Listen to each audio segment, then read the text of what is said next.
Roman cavalry refers to the horse-mounted forces of the Roman army through the many centuries of its existence. Early cavalry. Romulus supposedly established a cavalry regiment of 300 men called the Celeres to act as his personal escort, with each of the three tribes supplying a centuria. This cavalry regiment was supposedly doubled in size to 600 men by King Tarquinius Priscus. According to Livy, Servius Tullius also established a further 12th century of cavalry. But this is unlikely, as it would have increased the cavalry to 1,800 horse, implausibly large compared to 8,400 infantry. This is confirmed by the fact that in the early Republic the cavalry fielded remained 600 strong. The royal cavalry may have been drawn exclusively from the ranks of the patricians, the aristocracy of early Rome, which was purely hereditary, although some consider the supporting evidence tenuous. Since the cavalry was probably a patrician preserve, it follows that it probably played a critical part in the coup against the monarchy. Indeed, Alfolda suggests that the coup was carried out by the Celeres themselves.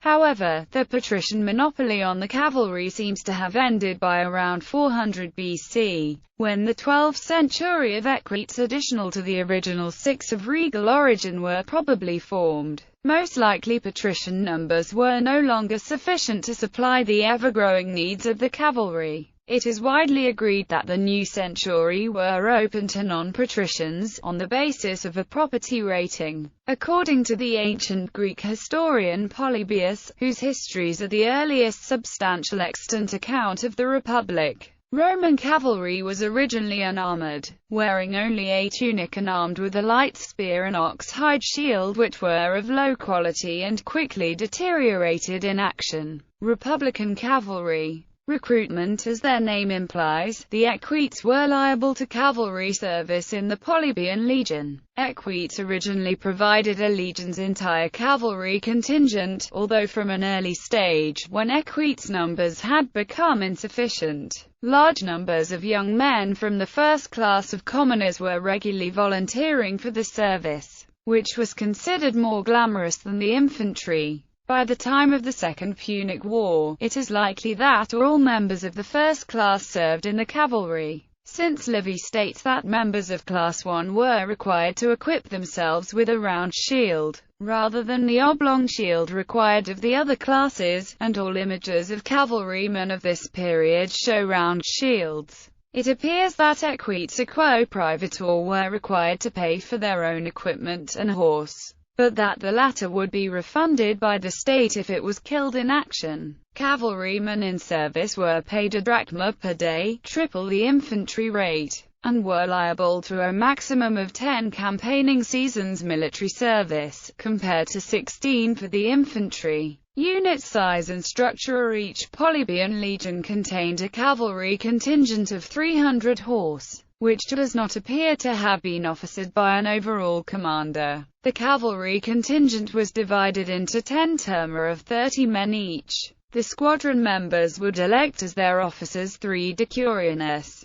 of whom the first to be chosen would act as the squadron's leader and the other 2 as his deputies. From the available evidence, the cavalry of a Polybian legion was armored and specialized in the shock charge. Equipment. Pictorial evidence for the equipment of Republican cavalry is scant and leaves several uncertainties. The earliest extant representations of Roman cavalrymen are found on a few coins dated to the era of the Second Punic War. In one, the rider wears a variant of a Corinthian helmet and appears to wear greaves on the legs. His body armor is obscured by his small round shield. It was probably a bronze breastplate, as a coin of 197 BC shows a Roman cavalryman in Hellenistic composite cuirass and helmet. But the Roman cavalry may already have adopted mail armor from the Celts, who are known to have been using it as early as California. 300 BC. Mail had certainly been adopted by California. 150 BC, as Polybius states that the first class were expected to provide themselves with mail cuirasses, and the monument erected at Delphi by L. Aemilius Paulus to commemorate his victory at the Battle of Pydna depicts Roman cavalrymen in mail.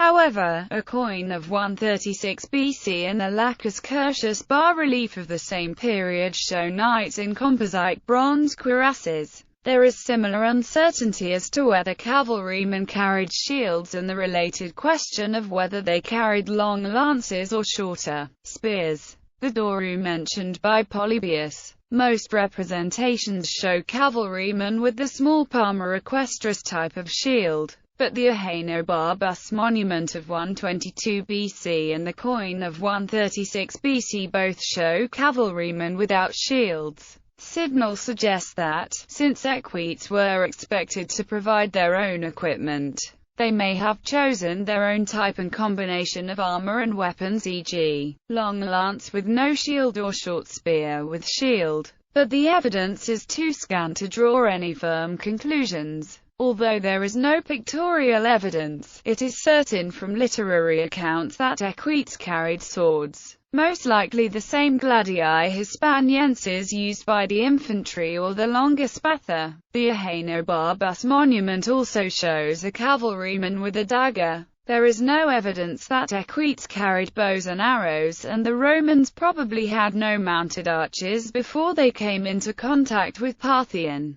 forces after 100 BC. Campaign record. There is a misconception that Roman Republican cavalry was inferior to other cavalry and that they were just to support their far superior infantry. However, Philip Sidnall argues that this view is misguided and that the cavalry was a powerful and crucial asset to the Republican army. Sidnall argues that the record shows that Roman cavalry in Republican times were a strong force in which they bested higher reputed cavalry of the time. Examples include the Heraclea, in where the Roman cavalry dismayed the enemy leader Pyrrhus by gaining the advantage in a bitterly contested melee against his Thessalian cavalry, then regarded as the finest in the world, and were only driven back when Pyrrhus deployed his elephants, which panicked the Roman horses. Other examples include the Equites' victory over the vaunted Gallic horse at Telamon and Sentinum. A key reason for some historians' disparagement of the Roman cavalry were the crushing defeats at the Trebia and at Cannae that it suffered at the hands of the Carthaginian general Hannibal during the latter's invasion of Italy, which were only rendered possible because of a powerful cavalry force.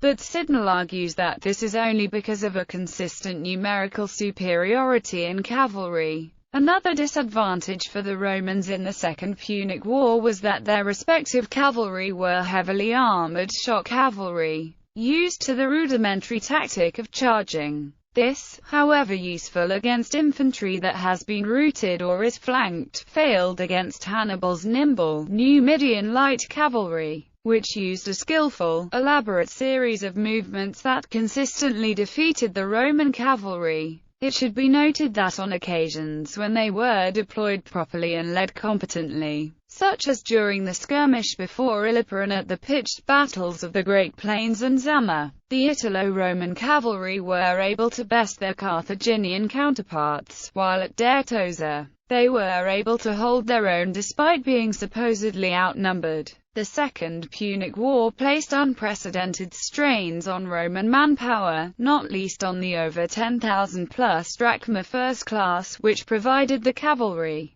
During Hannibal's apocalyptic march through Italy, thousands of Roman cavalrymen were killed on the battlefield. The losses were especially serious for knights properly so-called. Livy relates how, after Cannae, the gold rings of dead Roman knights formed a pile 1 modius large. In the succeeding years 214–203 BC, the Romans kept at least 21 legions in the field at all times, in Italy and overseas. This would have required the knights to provide 220 senior officers. It was probably from this time that the 18th century of knights became largely an officer class, while the 6,300 Roman cavalrymen required were raised from the rest of the first class. The cavalry of Roman armies before the Second Punic War had been exclusively Roman and Confederate Italian, with each holding one wing of the battle line. After that war, Roman, Italian cavalry was always complemented by Allied native cavalry, and was usually combined on just one wing. Indeed, the Allied cavalry often outnumbered the combined Roman, Italian force, e.g., at Zama, where the 4,000 Numidians held the right, with just 1,500 Romans, Italians on the left. One reason was the lessons learnt in the war, namely the need to complement the heavy cavalry with plenty of light, faster horse,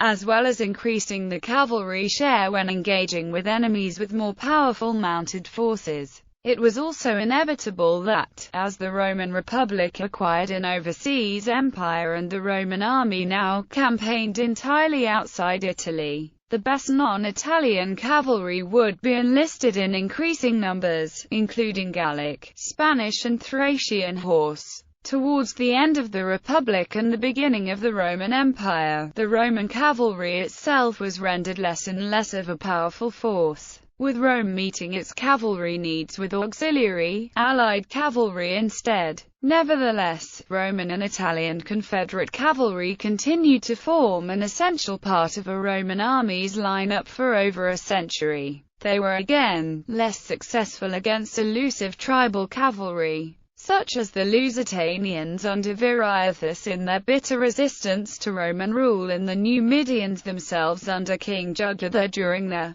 latter's rebellion, when they were obliged to rely heavily on their own Numidian allied horse and the Romans were deprived of their strongest cavalry. End of the citizen cavalry. The Jugurthine War is the last war in which Roman, Italian Confederate cavalry is attested as having played a significant part. After that, references to the citizen cavalry become rare and the Roman army seems to have become largely dependent on non-citizen cavalry, either recruited in the subject provinces or supplied by allied kings. As a part of the army reforms of Gaius Marius around 107 BC, citizen legionary cavalry was abolished and entirely replaced by native allied cavalry. This process may have happened gradually as a result of the grant of Roman citizenship to all of Rome's Italian confederates after the Social War, which led to the abolition of the old Italian Confederate ally and the recruitment of all Italians into the legions. For the cavalry, the abolition of the ally had the radical result of reducing the Roman, Italian cavalry to just a quarter of its previous size. Since legions contained only a third as many horse as Confederate ally, legionary cavalry was thus reduced to a fraction of a Roman army's overall cavalry complement. A consular army of 2 legions now contained about 20% cavalry, of which, at most, only 600 were Romans. Indeed, the Roman element may now have numbered just 240, as it is possible that around this time, the legionary cavalry contingent was reduced to 120. By the time of Gaius Julius Caesar's Gallic War, it appears that legionary cavalry may have disappeared altogether, and that Caesar was entirely dependent on allied Gallic contingents for his cavalry operations. This is deduced from an incident in 58 BC when Caesar was invited to a parley with the German king Ariovistus and needed a cavalry escort. Since he didn't yet trust the allied Gallic cavalry under his command, he instructed them to lend their horses to some members of the 10th Legion, which thereafter acquired the nickname Equestris. The question arises as to why the Romans allowed their citizen cavalry to lapse in this way, given its record as a highly effective and useful force. The main reason is probably the limited pool of available equites and first-class members. The equites had long since become exclusively an officer class, as the empire had become simply too large and complex for aristocrats to serve as ordinary troopers. At the same time, many of the first class of commoners had developed major business interests and had little time for military service. although Italian commoners of the lower classes could, of course, have been recruited and trained as cavalrymen in larger numbers. That must have seemed costly and unnecessary when subject countries such as Gaul, Spain, Thrace and Numidia contained large numbers of excellent native cavalry which could be employed at much lower pay than citizens. Allied cavalry. Roman always relied on their allies to provide cavalry. These were known as the foederati. A typical consular army of the Second Punic War would have much more Italian cavalry. As the Italian citizens gained citizenship by the time of social war and the legionary cavalry became less, most cavalry were provided by allied nations from Numidia, Greece, Thrace, Iberia, Gaul and Germania, such as at the Battle of Zama where the majority of cavalry were Numidians. Most the cavalry in Caesar's campaigns were Gauls and Germans. These units were not part of the regular Roman army and were bound by treaties. These often were armed with their own native equipment and were led by native chiefs. Imperial Cavalry. When the Republic transitioned into the Empire, Augustus made a regular auxiliary corps of non-citizen soldiers. These professional Roman soldiers, like the legions, were subjects recruited from the non-citizens in provinces controlled by Rome that had strong native cavalry traditions. These men, unlike the allied foederati cavalry, were a regular part of the Roman army and were paid and trained by the Roman state. Arrian describes them as well-equipped and performing well-executed maneuvers. A typical cavalryman of the ala would be paid 20% more than a typical citizen legionnaire. Roman auxiliary cavalry were usually heavily armored and mail and armed with a short lance, javelins, the spatha long sword, and sometimes bows for specialist horse archer units. These men primarily served as medium missile cavalry for flanking, scouting, skirmish, and pursuit. By the time of the 3rd century, the Constitutia Antoniniana granted all peoples citizenship rights, and citizen cavalry was in use technically. Gallienus in 260 created a mobile reserve cavalry corps to respond to the empire's threats. By the 4th century, large numbers of heavily armored cavalry units such as cataphracts started to appear. However, the primary strength of the Roman army remained the infantry. Although Augustus created regular auxiliaries, irregular allied forces were still used. For example, Marcus Aurelius recruited Sarmatian allied cavalry to be stationed in Britain. By the 4th century, Romans relied heavily on irregular allies from the migrating Germanic tribes and the Huns. Roman cavalry did not have a stirrup. The device was introduced to Europe by invading tribes after the collapse of the Roman Empire.